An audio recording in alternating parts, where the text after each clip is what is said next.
Hey guys, I've been putting this video off for a little bit, but today I watched a really comprehensive review of Daredevil season 2. I'll link them in the underbar, but these guys are great. Goat movie podcast. They are fantastic, and they have some really great in-depth videos about these subjects, about Daredevil and all kinds of other geek culture and movies and stuff. And if you guys should check them out because they're awesome. But they posted a Daredevil review, and I watched it, and I'm just saying like, now I got to review it because like I'm in the mood now. So I decided I'm going to do that, and so we'll see how that goes. Okay, so I love Daredevil season 1. It is one of the greatest superhero representations I've seen in a long time.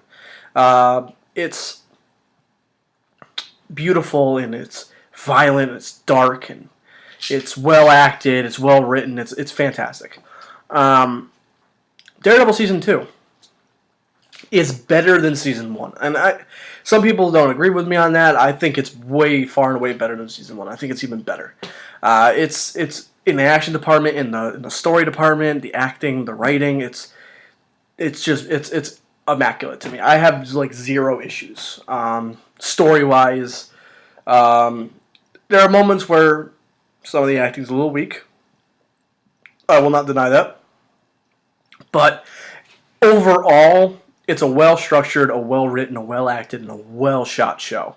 And just like taking it off the top with the acting, and Charlie Cox is Daredevil. He is Daredevil. In the first season, I really liked him, and if you go back to my review for the first season, I said he's not exactly the Daredevil I know from the comic I was reading at the time. And the more and more I read Daredevil, the more and more I read various incarnations of the character, the more and more I think he's just an amalgam. He's a great representation of the majority of the Daredevil runs. Especially, I really like him. He kind of represents a little bit of Frank Miller, but if you throw a little bit of Mark Waid in there, Charlie Cox is so Daredevil. He's so good as Matt Murdock and as Daredevil, and the way that he juggles the performance as Matt and as Daredevil, because they're very different. They're very When you have a secret identity, a show that has secret identities, you have to play. You can't play those two characters the same, because if you do, it's like, are you really? That everybody else should know who you are. They should know that he acts exactly like Daredevil. He should be Daredevil. But when I watch the show, I don't feel like I don't feel like Charlie Cox is playing the same character both times. I think he definitely differs. Especially in the fact that when I look at Matt Murdock, I don't see intimidation, but when he throws on that costume and he's beating the shit out of people, he's fucking scary. He's a terrifying character. Now, I want to push off the Punisher. I want to push the Punisher off a little bit because I know that's probably going to take a bit. So I'm going to go with Elektra now. Elektra, I like Elektra. When they casted Elodie Yung as Elektra, I was confused because I'd only seen one movie that she was in. Admittedly, I don't know. I haven't seen a lot of her. That's why I was scared. And the one role that I saw her in was in G.I. Joe, where she played, I think, Jinx. She played G.I. Joe in G.I. Joe Retaliation. She played Jinx, and I thought she was fine in that. But I mean, there's not a lot of meat to her role. She's great. She was great in the action scenes, but as far as like performance-wise, they didn't give her a lot to do, so I don't have enough to go off of. So I was like, but then I saw the show, and she's awesome. She's great. She as a performer is really great in the role. Whether I think that the storyline they gave her was strong enough is different, but her in the role was really good. Now, Karen and Foggy had character progression in this season in a way that in season 1 he didn't have. In a way that gave Eldon Henson, I think that's his name, more to do. He had more. He could perform. He had more meat to his character. He wasn't just there to make jokes. He was there as Matt's. I don't know. He's kind of like he cares so much about Matt, and he's trying to deter Matt from being Daredevil because he's in an episode very early on, and there will be spoilers in this video, by the way. In an episode very early on, Matt gets shot in the face. Hits the forehead plate, and it doesn't break. It doesn't penetrate. He's lucky he didn't die. But Foggy finds him unconscious on a rooftop. And that's when this whole thing starts. I mean, like he didn't support Matt as Daredevil. It's not like he was never excited by that. But that was the moment where Foggy begins this mission to stop Matt being Daredevil, and he has a lot more emotional stuff to work with this season. That's why I'm happy, because they pushed him in a direction that makes him more than just a comic relief. It makes him a deeper character. I mean, I liked him a lot in the first season. It's just that season 2 they gave him a lot more to do, and that's what I really liked about it. Karen. They started exploring the Karen and Matt romance, and this is, to me, like, a lot of people are like Elektra is his true love, the one he should always be with. But to me, it's always been Karen. I think Karen. I mean, always. I mean, for as long as I've been reading Daredevil, it's been Karen. Karen's the one that I've latched onto and enjoyed the most over Black Widow, over Elektra, over anybody. It's been Karen, and they started that out. But I don't like some of the ways they took it, because they kind of started it and then they backed out of it. I get that it was like him warring between whether or not he wanted to be with the crazy, free-spirited Elektra, or with the beautiful and caring and nice and safe Karen. I understood the point, but to me it was like I wanted them to explore one at a time. Because it kind of felt like that jumbled together in a way that I don't think gelled as well. That's one of the... I said it... I was lying. I guess I was lying, because that was like the one story beat that I wasn't a big fan of, because I was a fan of it when they were focusing on Karen and Matt. And I was a fan of it when they were focusing on the past with Elektra and Matt. But when they tried to make them meet, I don't think it worked as well. Might just be me, but it just didn't work out for me in a respect. I think that as a whole, though, Deborah Ann Wool, I think that's her name. The person who plays Karen, Deborah, I think it's Deborah Ann Wool. She is really good. I think as a performer, she's really good. They give her some weird things to do, but she's still. I think she's a solid actress, and I think she performs very well. Okay, I'm just gonna hop into the big one, because this is the one I've been wanting to talk about. Jon Bernthal as the Punisher was something that, when he was casted, I was like, yeah, it sounds like a role he could totally kill. But there's always that chance that maybe he'll play it like Shane, exactly like Shane. I'm like, I don't want that to happen. But Jesus, Mary and Joseph, if you want to see the Punisher in live action, don't go watch the Thomas Jane movie. Don't even watch the Ray Stevenson movie, which I like very much, and definitely don't watch the Dolph Lundgren one. But I think that that Punisher Warzone is a good movie. I think it's a good representation of the Punisher character. But if you want to see Punisher, watch Daredevil season 2. Jon Bernthal is the Punisher. He is the Punisher. He is so good. He plays it, for the first couple episodes, he plays it like the villain. He plays it like the bad guy. But when you get past episode 4, the episode in which he gets kidnapped and tortured, and that end scene, that heartbreaking end scene in the graveyard, when you get there, you start to see it. Like, I already know, because I've read some Punisher comics. I already know what happened to him, so I understand already what happened. But for people who are watching Daredevil who have never read the Punisher, don't know a lot about the Punisher, the great thing about this series is they play him a certain way for the first couple episodes to get you hooked in a certain way, and then they decide to show you what he really is. And what he really is a broken, just destroyed man who had a family that he loved to death, who was taken from him. And what that would do to somebody. It's a perfect. It's perfect, and it's the way that it just makes you know that it could be anybody. It could be anybody. Anybody. You have a really bad day and you snap the wrong way, and you could become the Punisher. It brings a certain relatability to the role, and and John Bernthal plays it. He plays it so well, and he plays it so convincingly. He convinces me as a badass who will fucking destroy you, and as somebody who has lost their family and who is broken, who is unhinged, but not to a point where he's just a complete and utter psychopath, but to the point where you know that he's a damaged person, and he's seen things that no human being should ever have to see, or experience things that no human being should ever have to experience. And that's the great thing about the character, and the way that that's revealed to Matt, the way that he figures out that Punisher, maybe he's not just a bad guy, maybe he's a good person that bad things happen to, that twisted him the wrong way. And that's a mark of good storytelling and great acting, is that you can take a character who, theoretically, if you're looking at it, the guy kills people. He just no judge, no jury, just completely just murders everybody. Everybody who deserves it, obviously. He punishes the people who are the wicked, and he theoretically, most people. I say that generally.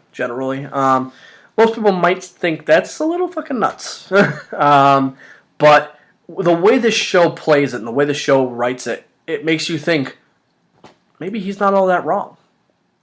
And I'm not saying, I'm not condoning murder. I'm not, none of that stuff. I'm saying that in the context of the show, they play it in a way that makes you understand where the guy's coming from, at least. And he is...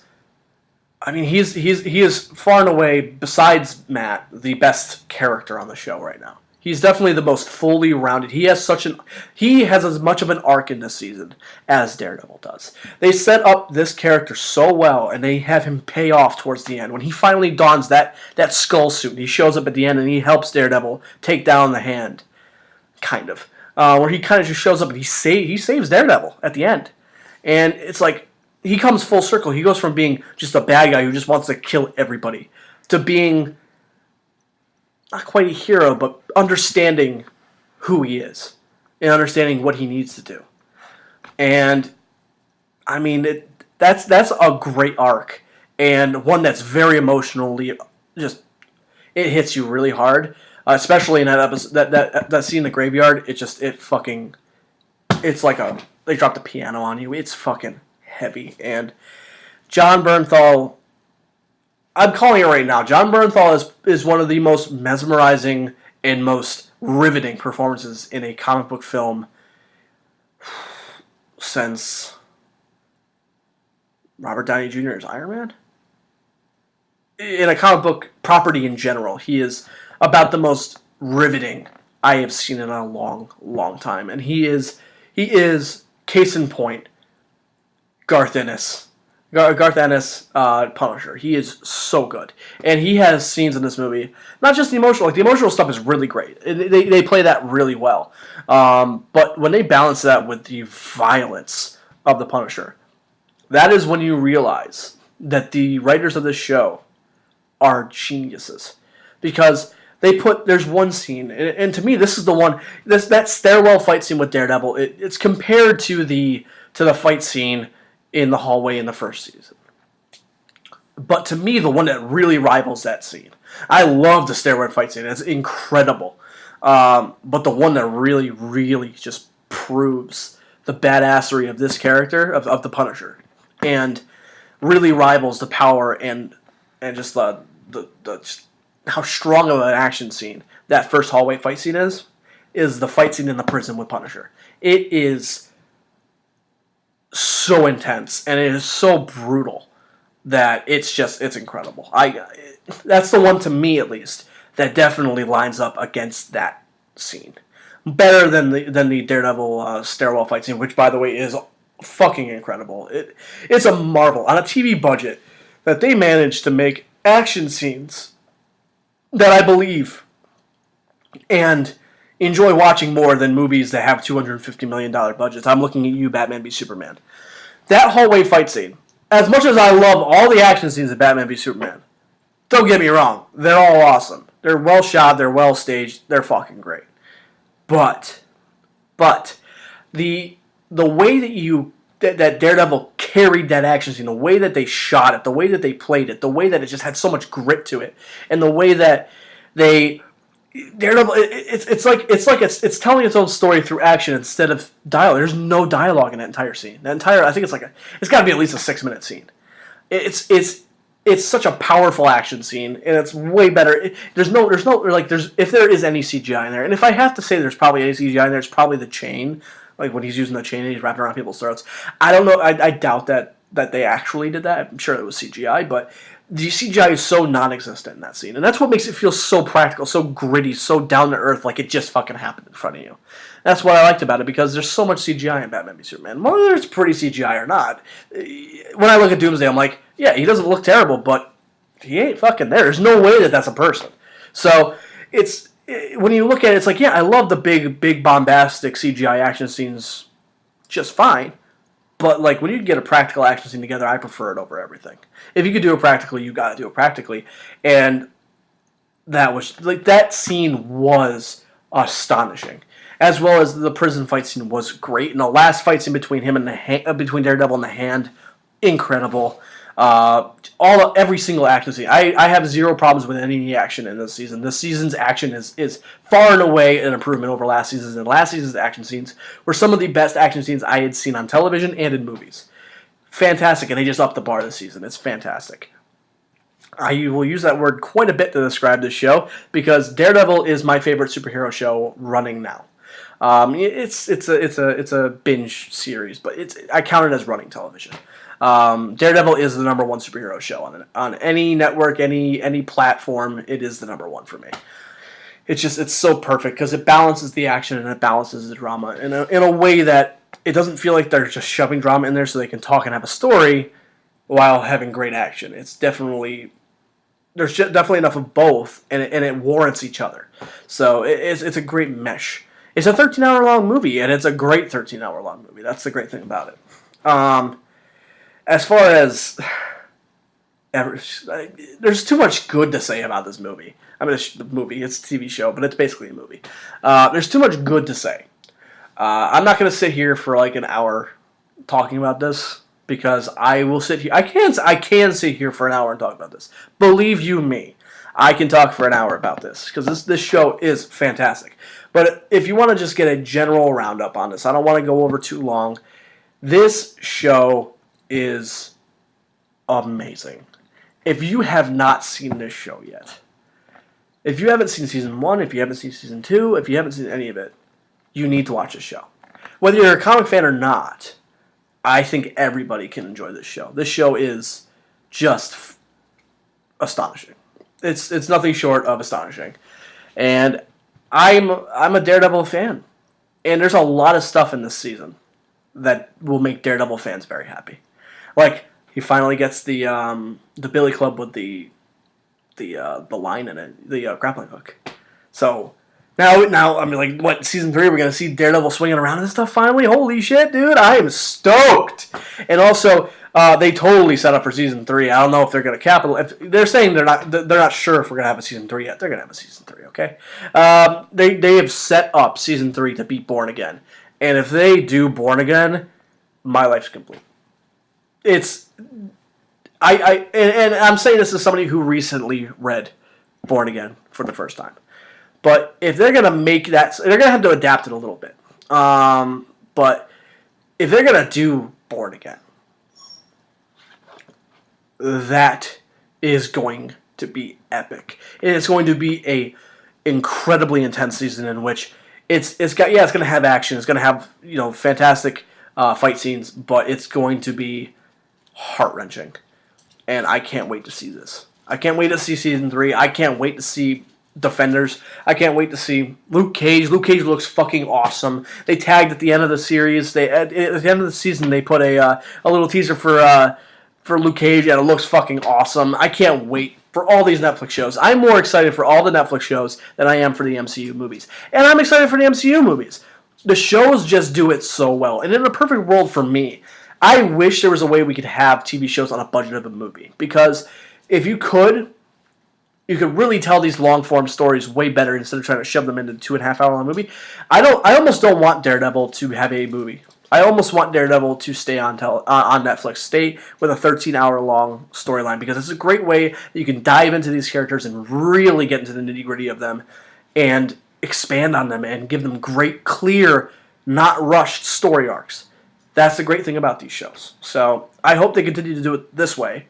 And I hope that season 3 is coming very soon.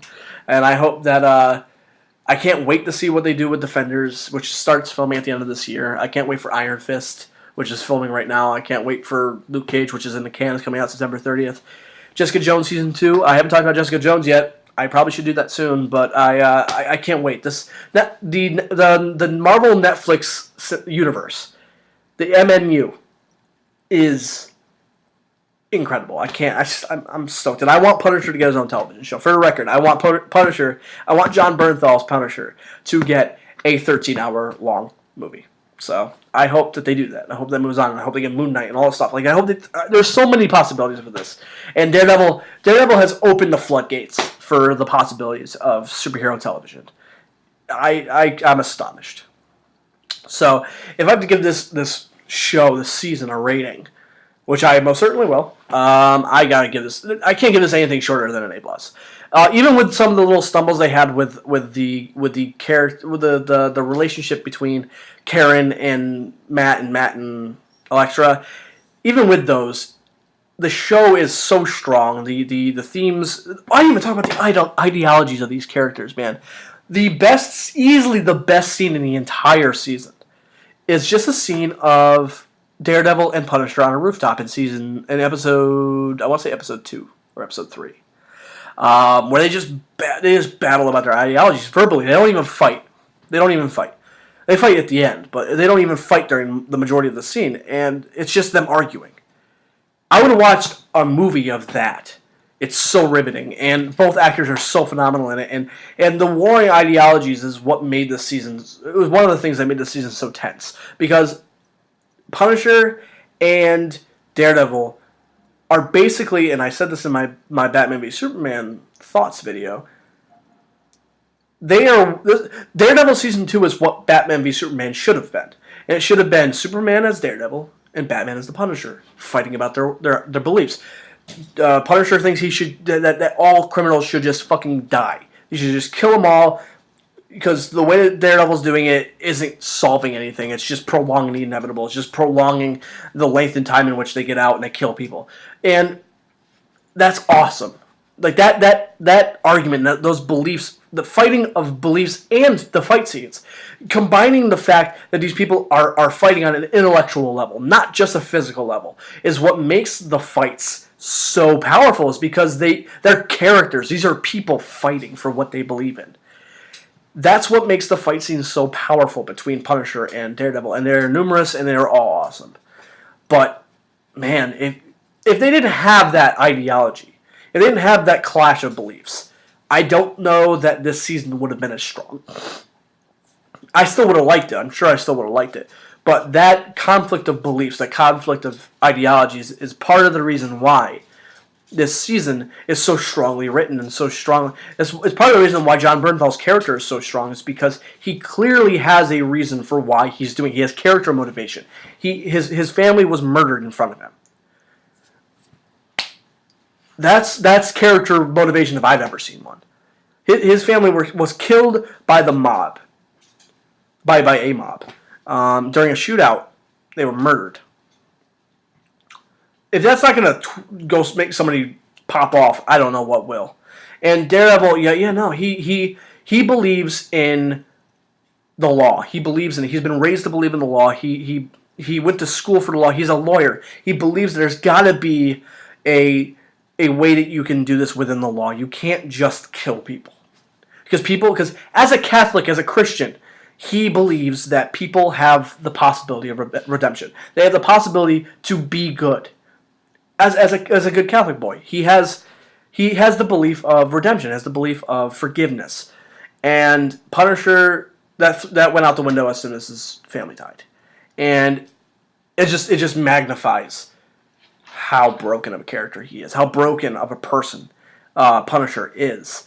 And it makes it all the more heartbreaking just watching him do what he's doing, because you know that he had a good life and he cared about people and he did like people. He even mentions one time when they're on the rooftop, he even mentions, yeah, once I was a Catholic. Once I believed in forgiveness too, basically. But after they took his family, he said, fuck that, you're all done. I'm killing you all. And whether you believe what the Punisher believes or whether you believe what Daredevil believes or not is notwithstanding. I think they give enough points on both sides to make you think about it instead of just picking one side and, taking a side. That's the thing. They give you a good, clear cut. They give you motivations for both characters in a way that you can agree with them and see their points of view, even if maybe you don't agree with them. That's the great thing about it. So I wholeheartedly support this show. I love it. This show makes me even more upset with Batman v Superman. And I'm sure Civil War will also make me very upset with Batman v Superman. But yeah, this show is awesome. I implore you, if you haven't seen it, if you are a fan of intellectual television shows, while also you're an action junkie, you will love this show. This show is fantastic. Season 2 is even better than Season 1. I can't believe that. I never thought it was going to be better than Season 1. I didn't think that was possible. But it is. It happened, and I'm very happy. So that's the video. If you guys liked it, like, comment, favorite, subscribe. And, tell me what you think about Daredevil Season 2 in the comments. I really, really want to know what people's stance on this show is, what their stance on the characters are, what they like about... Talk about the sides of the ideology. Talk about Daredevil's point of view. Talk about Punisher's point of view. I want to hear what people think, because it's definitely a thought-provoking show that leaves you with a lot of things to think about, and that's the great thing about it. So, thank you for watching, and stay nerdy, guys.